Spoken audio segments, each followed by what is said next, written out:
Hello, I'm Michael. I'm Sally, and this is Wrestle MSX.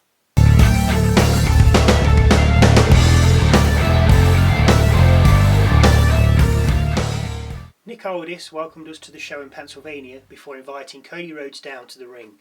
Nick congratulated Rhodes on defending his title against Styles at Backlash. He followed this up with saying, "You want to be a fighting champion? Well, your next challenger has been determined. So out comes Logan Paul." "Greatest rookie year of all time," Paul told Rhodes. "I've been the fuel for the rocket ship that is WWE," he told us. Rhodes called him a dumbass. So it seems we have a champion versus champion at King and Queen of the Ring, and I'm going to assume both titles will be on the line. I mean, I don't know. Backstage, we see AJ saying he had Cody on the ropes, and that the chants from the crowd put him off, vowing to beat Rhodes the next time they meet in the ring. Which ties in with what Cody and Paul are going to do by, if they have a champion versus champion and Rhodes wins, he's got both belts. Yeah. So then the US Championship could be on the line and Styles could beat Cody for that. So therefore that's tying in with Styles is saying about beating next time in the ring. Anyway, back ringside we have Nia Jax facing off against Naomi in the night's first Queen of the Ring match. A QR code pops up before this match gets underway though. The link as usual takes you to the WWE website where you can play a video. The video starts up with a new WWE intro before it starts to glitch. The following lines of text then appear across the video. "They put us in the cave, they told us to behold the glory, we watched in awe, consumed their lies, we were never the chosen ones, left in a cave to rot, to be forgotten. But he set us free, now we understand, we follow the prophecy, the words of the red, soon you will understand. The tears we shed watered our antipathy and blossomed a garden of revulsion. There is no safe place, only my family." Now, when I read that, and the word red actually flashed up as red when that came up, so that's like another little, ooh, what's the red got to do? Well, anyway, back to the match. Jax dominates Naomi until Naomi manages to pull off a two-legged moonsault for a 2 count, with Naomi even managing to get Jax onto the middle rope at the corner post. Jax looked like she was about to pull off a powerbomb from that middle rope until Naomi reversed it into a hurricanrana, which Naomi only got a 2 count for. An Annihilator by Jax finished it off for Naomi, with Jax picking up the win. Byron Saxton then welcomes back Baron Corbin to the Blue Brand, only to be interrupted by Carmelo Hayes. He tells Corbin he should have pulled out the King of the Ring like Bobby Lashley because he's going to run rings round him.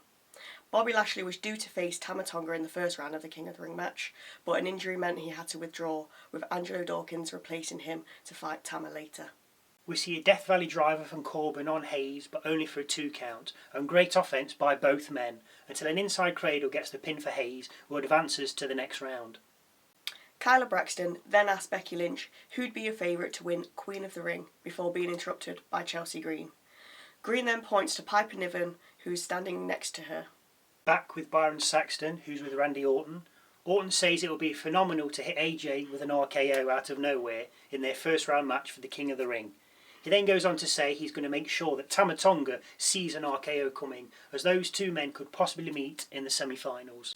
Jade Cargill faces off against Piper Niven next in the first round Queen of the Ring match. A Blue Thunderbomb scores a 2 count for Cargill, and then a Cannonball by Niven gets a 2 count over Cargill. But the match is soon finished with a pump kick and Jaded on Niven for Cargill to pick up the win. As Jade heads up the ramp, she's met coming the other way by Bianca Belair, as she heads to the ring for her first round match in the Queen of the Ring tournament. Belair is facing off against Candice LaRae, who is accompanied by Indy Hartwell. Even though Hartwell damages Belair's knee, which she sold really well throughout the entirety of the match, she still managed to pick up the win with a KOD and pinned LaRae for the victory. Backstage we see the new bloodline of Solo, Tama, Tonga and Paul Heyman. Solo opens up with, "I know you're trying to protect him, but you haven't spoken to him since we lost the title at WrestleMania. Well, I have. Until he comes back, I'm in charge of the bloodline.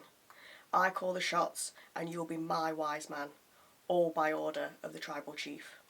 Solo then gave Heyman a hug before giving Tama Loa a menacing look. Now, I'm not sure if Solo's referring to the tribal chief, or maybe he's referring to himself Possibly. as the new tribal chief, and Yeah, we'll have like to it's see not come from Roman. Yeah, And he's saying he's the tribal chief, yeah.